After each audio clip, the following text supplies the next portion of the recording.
I met when we were undergraduates in college at the University of Wisconsin. And we were there in the late 1960s, which was a very lively time. There was probably more time spent outside of classes than in classes, but that was kind of the nature of the 60s during that time.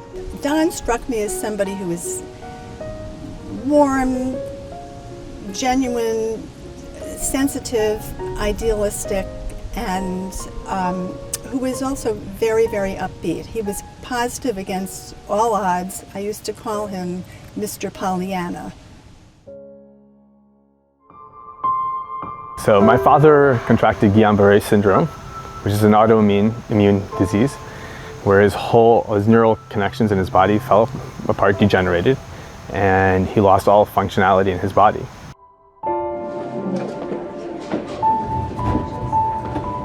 His whole body slowly shut down before our eyes as we were sitting by his bedside in the hospital for a matter of days. He was completely unconscious for weeks.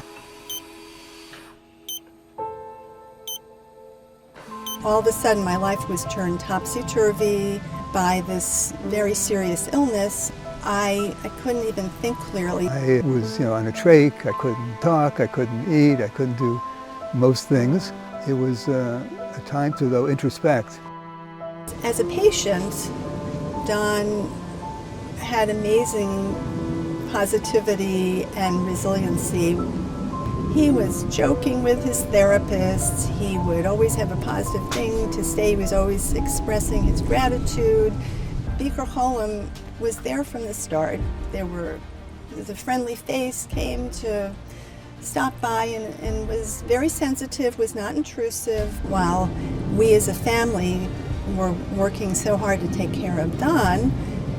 Beaker Hollom was taking care of us, be it material in terms of helping out with equipment or helping out with meals, emotional,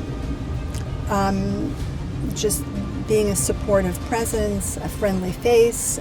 As my father began to recover, he needed months and months of rehab.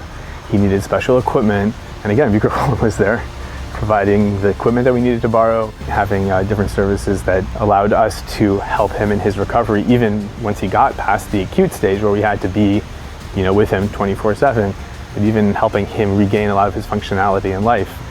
Don arrives home, not walking at this point, and totally dependent upon a wheelchair, but no wheelchair arrived. Within 2 hours, Beaker Hollom, and this is right before Shabbos, managed to get a wheelchair to our house and really saved the day. I don't know how I would have managed at home. Nobody really wants to be the taker. I would prefer to be the giver with the belief that you're more in control. It was difficult for me to even comprehend being in a receiver role. And I remember speaking with a friend who was also undergoing some serious health issues at the time, and she shared with me something that had been shared with her, which is that the importance of there being a giving equation, and that a giving or a chesed equation can only function if there's a giver and a receiver. And it doesn't really matter where you are in that process. You want to be part of that equation, whether you're on the giver end or the receiver end, because everybody needs to be involved to make that work. Thank God my parents are able to volunteer now and visit people, because when you are a recipient of that care and that love, you want to share that love. I've had the privilege of being able to volunteer at Beaker Hollom of Greater Washington in a number of different ways. I was able to help stock the food pantry at Holy Cross, of which I had benefited from so much a few years earlier. I also drove periodically individuals to medical appointments, delivered food. After my recovery, I had an opportunity to get back into the volunteering role again. There was a nice couple who were referred to us that we could possibly see together, because there's some issues where the wife wanted to speak to somebody and the husband wanted to speak to somebody, and we could come as a package deal.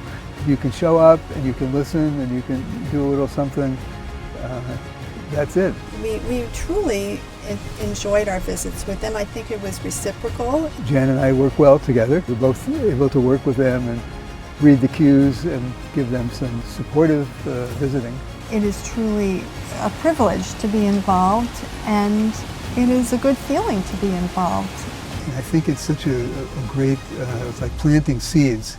And you start with nothing, but when the plant comes up and the sun is on and the water's there, a whole tree grows.